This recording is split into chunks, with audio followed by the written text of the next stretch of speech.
एक बड़े से स्कॉर्पियन के सामने एक बंदा होता है और वो स्कॉर्पियन भी अटैक करता है और वो बंदा भी अटैक करता है। स्कॉर्पियन के पूंछ पे बहुत ज्यादा अटैक करता है और हम देखते हैं स्कॉर्पियन को बहुत ज्यादा लगता है और सिस्टम कहता है बॉस क्लियर, आपने एलिमिनेट कर दिया है स्कॉर्पियन किंग को। और वो बंदा कहता है हाँ मुझे लगता है मैं बोर हो चुका हूँ। फिर हमें बताया जाता है गेम के बारे में, ग्रेटेस्ट वर्चुअल गेम जिसका नाम है अरीना, और उस अरीना को वर्ल्ड वाइड रैंकिंग में फर्स्ट, टोटल कैरेक्टर लेवल भी फर्स्ट, कोलोसियम पॉइंट में भी फर्स्ट। जो ग्रेटेस्ट प्लेयर है वो है मेलीगॉड यानी अपना एमसी। और वो कहता है मुझे लगता है अभी छोड़ने का ये सब समय आ गया है और रियल लाइफ में फोकस करने का समय हो गया है। क्या तुमने अपने अरीना अकाउंट को डिलीट कर दिया है? और हम देखते हैं उसका दोस्त का नाम है नोन योंग चैन और अपना एमसी यानी कैंग ह्यून वो कहता है तुम इतना सरप्राइज क्यों हो? मैं गेम को हमेशा के लिए नहीं खेल सकता, मुझे रियल वर्ल्ड पे फोकस भी करना है। फिर उसका दोस्त चिल्ला के कहता है कैसे मैं सरप्राइज नहीं हो सकता हूँ? रैंक नंबर 1 कैरेक्टर डिसअपीयर हो चुका है। अगर तुम अपने अकाउंट को भी डिलीट करते तुम्हें हजारों डॉलर्स मिलते। और अपना एमसी कॉफी पीता है और कहता है मैंने ये डिसीजन बनाया क्योंकि मुझे कोई रिग्रेट नहीं रखना है। मेरे लिए गेम सिर्फ और सिर्फ फन है, पैसा कमाने का चीज नहीं है। और उसका दोस्त कहता है तो तुम अब करने क्या वाले हो? कैंग कहता अभी के लिए मैं मिलिट्री को सर्व करूंगा और फिर फादर के बिजनेस को चलाऊंगा। और उसका दोस्त कहता है मैं इस अमीर का चिंता ही क्यों कर रहा हूँ? और कैंग कहता है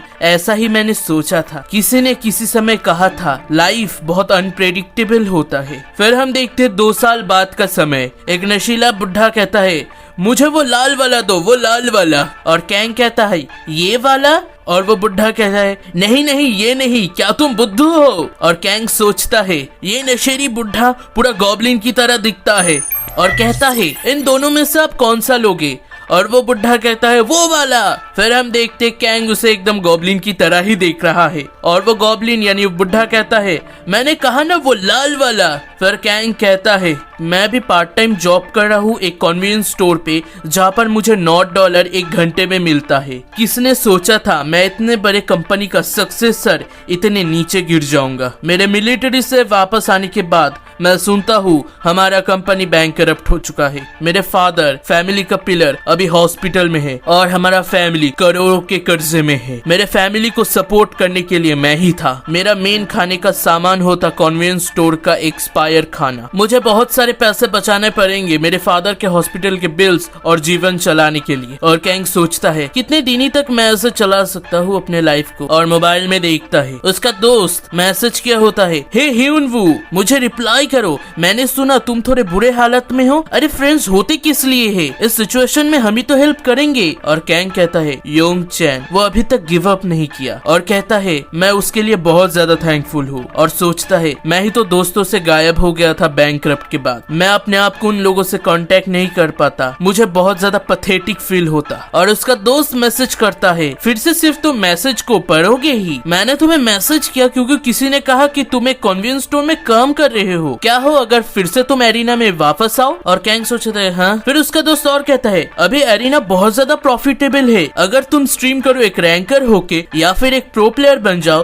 तो तुम लाखों में पैसे कमा सकते हो। मैं सिर्फ रिमाइंड करना चाहता हूँ कि तुम एक समय रैंक नंबर 1 भी थे तो ये तुम्हारे लिए इजी होगा। और कैंग सोचता है अरीना अगर मैं अपने रैंकर स्टेटस को फिर से बैक पाऊँ क्या मैं सच में अरीना से पैसे कमा सकता हूँ? अगर ये सच हुआ फिर हम देखते कैंग को एक शॉपिंग मॉल में जो एक कैप्सूल को देखता है और वो कहता है मैंने कुछ ज्यादा ही सोच लिया था। मैं जब पहली बार खरीदा था तो मैंने कुछ बिना सोचे ही खरीद लिया था, पर अब देख रहा हूँ तो ये अरीना क्यूब तो बहुत ज्यादा एक्सपेंसिव है। मैं जितना महीने में कमाता हूँ ये तो उससे दुगना ही है। मैंने क्यों ही अपने अकाउंट को डिलीट किया था? अब मैं ये सोच रहा हूँ ये कितना वेस्टफुल था। और कोई कहता है हाँ अरे देखो कौन, ये कैंग ह्यूनवू नहीं है? और कैंग कहता है कौन हो तुम? और वो बंदा कहता है ये मैं हूँ जियोंग हैनबेक, क्या तुम्हें याद नहीं? कैंग कहता है हाँ याद आया, मेरे डैड के पार्टनर का बेटा।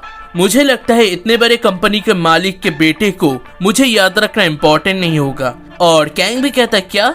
और वो कहता है ये बस एक जोक था, रिलैक्स करो, तुम बहुत डरावने दिख रहे हो। और कैंग सोचता है वो हमेशा की तरह एक बकवास है और कहता है जो करने आए हो वो करो, मुझे परेशान मत करो। हाँ मैंने कब कहा ये मॉल मेरा है, बट तुम्हारा फैमिली का फ्लैट तो अभी टूट चुका है। क्या तुम्हारे पास इस जगह के लिए पैसा भी है? और कैंग कहता है तुम्हें कैसे पता? और वो बंदा कहता है क्या मतलब मुझे कैसे पता? क्या तुम्हारे पेरेंट्स ने बताया नहीं? क्या हुआ तुम्हारे फैमिली के साथ? वो सब मेरे ही फादर का काम था। और कैंग कहता है क्या तुम कह रहे हो मिस्टर झांग ने मेरे फादर को धोखा दिया? और वो कहता है मेरे डैड ने तुम्हारे डैड के नीचे बहुत सालों तक काम किया, अब टाइम आ चुका था उनको ऊपर जाने में। ओ हाँ, मैंने सुना कि तुम्हारे डैड इतने ज्यादा शॉक थे कि वो कोलैप्स हो गया। तुम्हें अपने फादर को ज्यादा करीब से देखना चाहिए, तुम्हें पता नहीं वो कब मर जाए। और कैंग ट्रिगर हो जाता है और वो मारते हुए कहता है तुम शैतान। फिर सिक्योरिटी दौड़ते दौड़ते आता है और वो लड़की कहता है ओपा, और सिक्योरिटी कैंग को पकड़ते हुए कहता है रुको, तुम्हें पता भी है तुम क्या कर रहे हो? और कैंग कहता है क्या तुम कहना चाहते हो मेरे फादर और मेरा फैमिली का हाल तुम लोगों की वजह से हुआ है? और वो लड़की कहता है तुम लोग क्या कर रहे हो, पुलिस को बुलाओ। और कैंग कहता है हैंडबैग जो भी हो जाए मैं तुम्हें मार डालूंगा। फिर हम देखते कुछ देर बाद हम देखते पुलिस स्टेशन के बाहर बारिश हो रहा है और कैंग निकल रहा है और सोचता है पैसा, क्या पैसा सच में इतना ग्रेट है? सिर्फ उसने मेरे फैमिली को बिट्रे ही नहीं किया, वो ऐसे बता रहे जैसे कितना अच्छा काम किया है उसने। मुझे अपना रिवेंज लेना पड़ेगा, पर कैसे? मेरे पास तो कोई पावर भी नहीं है, मैं कैसे रिवेंज के बारे में सोच भी सकता हूँ? फिर एक अनाउंस होता है क्या उसने साइन किया $5 लाख की सैलरी पे, वो भी एरिना में स्ट्रीम करके मिलियंस तो वैसे भी कमा रहा है, ये बहुत ही एक बड़ा अमाउंट है। फिर हम देखते हैं ये असल में एक न्यूज चैनल है जो कहता है एरिना से बहुत लोग पैसे कमा रहे हैं हमारे इमेजिनेशन से भी बाहर, एरिना में बहुत ज्यादा जॉब भी पॉपअप कर रहे हैं। और कैंग रोते रोते कहता है अरीना, और वो फोन करते करते सोचता है मैं अभी प्राउड और शेम कुछ भी नहीं कर सकता, मेरे बॉडी अपने आप हिल रहे हैं। और उस तरफ योंग चैंग फोन से कहता है हे ह्यूनवू, बहुत समय हो गए, तुम मेरे मैसेज को रिप्लाई क्यों नहीं करते हो? और उस तरफ कैंग कहते हैं योंग चैन ऐसे ही फोन करने के लिए सॉरी। योंग चैन कहता है क्या कुछ गड़बड़ है? और कैंग कहता है क्या तुम मुझे हेल्प कर सकते हो, मैं अरीना में वापस जाना चाहता हूँ। फिर हम देखते हैं किसी और जगह पे टीम मैनेजर कुछ बड़ा हुआ है, मेलीगॉड वापस आ चुका है। मेलीगॉड ने और एक कैरेक्टर को तैयार किया है। कौन? मेलीगॉड? कौन है ये मेलीगॉड? और वो बंदा कहता है ये मेलीगॉड है, सबसे अच्छा मेलीगॉड। और वो बंदा कहता है क्या मेलीगॉड वापस आ चुका है? क्या तुम्हें लगता है मैं ये कहूंगा? कौन केयर करता है अगर 2 साल बाद एक प्लेयर वापस आया तो? जाओ चुपचाप काम करो। और वो बंदा भी निराश होके कहता है हाँ सर। और एक लड़की सोचती है मेलीगॉड वापस आ गया? एल, मुझे ट्यूटोरियल में जो कैरेक्टर है उसका स्टेटस रिपोर्ट दो। गेम मैनेजर, ये कैरेक्टर कैंग ह्यूनवू जो अभी करेंटली ट्यूटोरियल में है अपने मैजिक पावर टेस्ट को फिनिश किया, और अगर मैं सच कहूँ तो उसने एक न्यू रिकॉर्ड को सेट किया है मैजिक पावर एप्लीकेशन टेस्ट में। और कैंग कहता है एल, मैं चाहता हूँ कि तुम जल्दी से नेक्स्ट टेस्ट को ले आओ। और सोचता है अगर अरीना ही सिर्फ ओनली वे है इस सिचुएशन में तो मुझे फिर से एक बार रैंकर बनना पड़ेगा। कुछ देर पहले का सीन हम देखते हैं जहाँ पर कैंग खड़ा होता है और योंग चैंग कहता है तुम इसे यूज कर सकते हो। और कैंग कहता है Yong Chang I am sorry, मेरे पास कोई राइट नहीं है ये कहने का, पर मैं जरूर तुम्हें रीपे करूंगा। और योंग चैंग एक घुसा मारते हुए कहता है इतना डिप्रेसिंग मत हो, मैंने तुम्हें कितने समय से नहीं देखा, तुम शैतान फिर से वैनिश मत हो जाना। और हम प्रेजेंट में देखते हैं कैंग एक स्वॉर्ड को उठा के स्विंग करता है और कहता है एल प्लीज स्टार्ट करो इसे। और एल कहता है तुम्हारे रजिस्ट्रेशन के मुताबिक मैं तुम्हें लेवल 10 का टेस्ट दूंगा। कैंग सोचता है ये बहुत समय हो गया है अरीना में लड़े हुए। और हम देखते हैं कैंग के सामने एक डार्क एल्फ होता है। सो ये है आपका ट्यूटोरियल्स, हाँ, डार्क एल्फ वॉरियर। और हम देखते हैं ये लेवल 10 का डार्क एल्फ है। कैंग सोचता है ये बुरा शुरुआत नहीं है, पर मैं ज्यादा एक्साइटेड नहीं हो जाता हूँ, मुझे अपने आप को काम करना पड़ेगा। और उस तरफ एल चौक जाता है और कहता है सर ह्यूनवू, ये ट्यूटोरियल ऑलरेडी बिगान हो चुका है। और हम देखते हैं डार्क एल्फ कैंग पर अटैक करने जाता है और कहता है यह तुम्हारा एक मिस्टेक था। और कैंग कहता है मिस्टेक? मुझे तो नहीं लगता। और एल कहता है एक लेवल 1 के यूजर ने ब्लॉक किया एक अटैक डार्क एल्फ का। और कैंग सोचता है कितना समय हो चुका है, मैंने लेवल डिफरेंस को ना देख के सिर्फ ब्लॉक किया, अच्छा है कि ये काम किया। फिर वो सोचता है मेरे मेलीगॉड होके फर्स्ट प्लेस का रीजन ही था, कोई भी मेरे लेवल ऑफ कंट्रोल के साथ मैच भी नहीं कर पाता था। और उस तरफ डार्क एल्फ कहता है इंसान, और सोचता है मैं उससे ज्यादा स्ट्रॉन्ग हूँ और फास्टर भी हूँ, पर ये शैतान इंसान, उसका अटैक सिर्फ और सिर्फ शार्पर होता जा रहा है। फिर बीच में फिर से पास्ट का सीन दिखाया जाता है। योंगचन कहता है ओह मैं देख रहा हूँ, सो ये हुआ था। सो दोस्त होते किस लिए है, ये शायद तुम्हारे लिए थोड़ा मुश्किल होगा नेक्स्ट 1-2 महीने, तो तुम मेरे साथ रहो। और कैंग सोचता है मेरा ग्रेटिट्यूड, मेरा निराशा और मेरा रेज। और हम देखते हैं कैंग ने डार्क एल्फ को बहुत ही ज्यादा अटैक करते होता है और कहता है मैं सब कुछ रीपे करूंगा। और कैंग उस तरफ एल्फ को हरा देता है और वो सोचता है मैं इतनी जल्दी एरिना का रैंकर बनूंगा कि कोई सोचा भी नहीं होगा। और वो गेम मैनेजर उठ जाता है और सोचता है एक लेवल 1 कैरेक्टर ने अभी अभी एक लेवल 10 डार्क एल्फ को हराया, ये तो और भी बढ़िया है मैंने जितना सोचा था। और सोचता है तुम अभी तक अपने स्किल को भूले नहीं मेरी गॉड। और एल कहता है कांग्रेचुलेशन, ट्यूटोरियल यहीं पर खत्म होता है। और एक अंकल कहता है क्या तुम एक न्यू ट्रैवलर हो यहाँ पर? मैं डेल हूँ, असलान विलेज का चीफ हूँ। Nice to meet you Kang Hyunwoo, ये रहा तुम्हारा टेस्ट का रिवॉर्ड। और हम देखते हैं उसके हाथ में एक चेस्ट होता है। फिर हम देखते हैं एक रिंग निकलता है उस चेस्ट से और कहा जाता है एक रिंग जो कंटेन करता है जाइंट्स का स्पिरिट। और हमें उस रिंग के बारे में बताया जाता है उसका ग्रेड है यूनिक और जो स्ट्रेंथ को 50 पॉइंट से बढ़ा देता है। और हम देखते हैं इसका इफेक्ट होता है 5 मिनट के लिए, प्लेयर का स्टेमिना बढ़ जाता है और कूल डाउन होता है 2 घंटे का। एक यूनिक आइटम, ये वो था एक 10 लेवल के वॉरियर को हराना। मेरे लिए तो एक बहुत अच्छा शुरुआत हो गया। और दूसरी तरफ योंगचैन मैसेज करता है क्या तुमने अपने ट्यूटोरियल को कंप्लीट किया? और कैंग कहता हाँ योंगचैन। और योंगचैन कहता है मैं तुम्हें अपनी पार्टी में ले लूंगा, यही तो समय है तुम्हें कैरी करने का। और कैंग दूसरी तरफ थोड़ा हंसता है मेरे पास एक आइटम है जो मुझे बनाना है, तो अभी नहीं। और योंगचैन कहता है कौन सा आइटम? और कैंग कहता है रुको थोड़ा, मैं तुम्हें बाद में दिखाऊंगा। और योंगचैन कहता है वो क्या प्लान कर रहा है गेम में आने के साथ ही? और कैंग कहता है क्या तुम मुझे 50 गोल्ड दे सकते हो? मैं भूल गया था मेरे पास कुछ भी नहीं है। और योंगचैन कहता है 50 गोल्ड। और कैंग सोचता है पहले अरीना में एक आइटम होता जो सारे ही हार्डकोर प्लेयर यूज करते थे, जिसका नाम था एक्सपी पोशन। ये एक पॉपुलर आइटम था जो तुम्हारे एक्सपी को 1 घंटे के लिए 20% तक बढ़ा देता था। ये पोशन बहुत ज्यादा वैल्यूएबल था।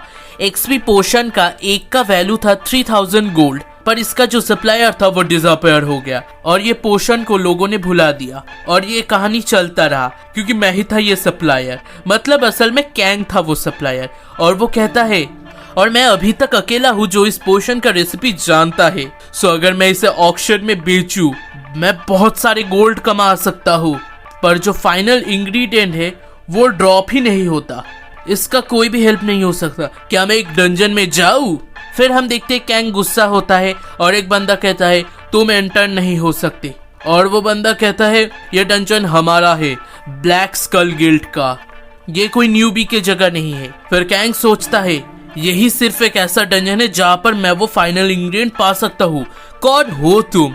और कहता है तुम्हें हट जाना चाहिए जब मैं अच्छा हूँ। और वो बंदा कहता है लग तो रहा है तुमने अभी अभी शुरू किया है, मैं अभी के लिए इसे जाने देता हूँ, तो यहाँ से चुपचाप निकल जाओ। और कैंग कहता है मेरे रास्ते से हटो, मैं बिजी हूँ अभी। फिर हम देखते कैंग के गले पे एक स्वॉर्ड आता है और वो बंदा कहता है हे न्यूबी, क्या तुमने सुना नहीं मैंने क्या कहा? यहाँ से चले जाओ। और कैंग कहता है न्यूबी, मेरा लाइफ डिपेंड कर रहा है इस गेम पे और मैं वेस्ट नहीं करना चाहता एक सिंगल सेकेंड। कैसा होगा एक कैरेक्टर डिलीटेशन बेट एक न्यूबी के साथ? क्या तुम डर तो नहीं जाओगे? फिर हमें बताया जाता है कैरेक्टर डिलीट बेट असल में क्या है। जैसा नाम है वैसा ही है, अगर तुम एक फाइट में हार जाओगे तो तुम्हारा कैरेक्टर हमेशा हमेशा के लिए डिलीट हो जाएगा। क्योंकि इसमें इतना ज्यादा रिस्क है तो ज्यादा प्लेयर ये करता नहीं है। पर वो बंदा एक्सेप्ट कर लेता है और कहता है तुम्हें जल्दी से एक और न्यू अकाउंट को बनाना पड़ेगा, तुम शैतान। फिर हम देखते हैं सिस्टम कहता है प्लेयर कैंग ह्यू ने एक नियम रखा है, जो जीतेगा वो सब लेगा और जो हारेगा उसका कैरेक्टर डिलीट होगा। क्या तुम एक्सेप्ट करोगे? और हम देखते हैं प्लेयर पार्क जून वू एक्सेप्ट कर लेता है वो नियम और वो डुअल शुरू हो जाता है। और वो कहता है तुम अभी भाग नहीं सकते। और कैंग कहता है मैं इसे 5 मिनट में खत्म कर दूंगा, सो अपने कैरेक्टर को फाइनल गुड बाय कह लो। और वो बंदा कहता है क्या तुम शैतान? कैंग कहता है ज्यादा डरना मत, कब तुम मेरे जैसे किसी से फाइट कर पाओगे, सोचो कि ये एक लेसन है। और वो बंदा गुस्से में कहता है चलो देखते हैं तुम कितना ज्यादा बकवास कर सकते हो।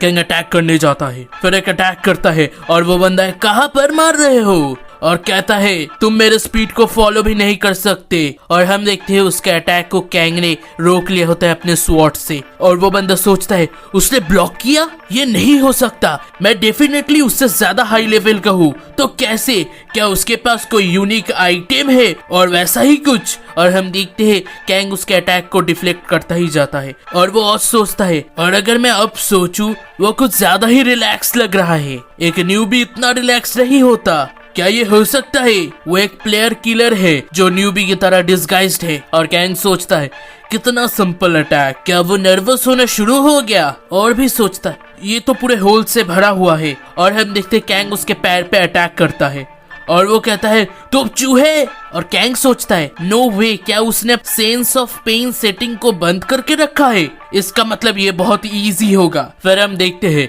कैंग उस रिंग का यूज करता है यानी जाइंट स्ट्रेंथ, उसका स्ट्रेंथ स्टैट बढ़ गया है 50 से 5 मिनट के लिए। और फिर वो एक जोरदार अटैक करता है और वो बंदा कहता है मैं ओवर पावर हो रहा हूँ एक नूब से। और वो सोचता है कौन है ये इंसान। कैंग कहता है तुम फाइट के बीच कुछ और ही सोच रहे हो, ठीक है मैं इसे जल्दी से खत्म करता हूँ फिर। और वो बंदा सोचता है मुझे ये ब्लॉक करना ही पड़ेगा, और वो कहता है मेरा बॉडी। और हम देखते हैं कैंग ने उसे मार दिया होता है और कहता है तुम्हारे पास कोई भी सेंस ऑफ पेन नहीं है, सो ऑफ कोर्स तुम्हें पता ही नहीं चलेगा अपने बॉडी का हाल। फिर सिस्टम कहता है विक्ट्री हो चुका है कैंग का, तुम्हें रूल के मुताबिक रिवॉर्ड्स मिल जाएंगे।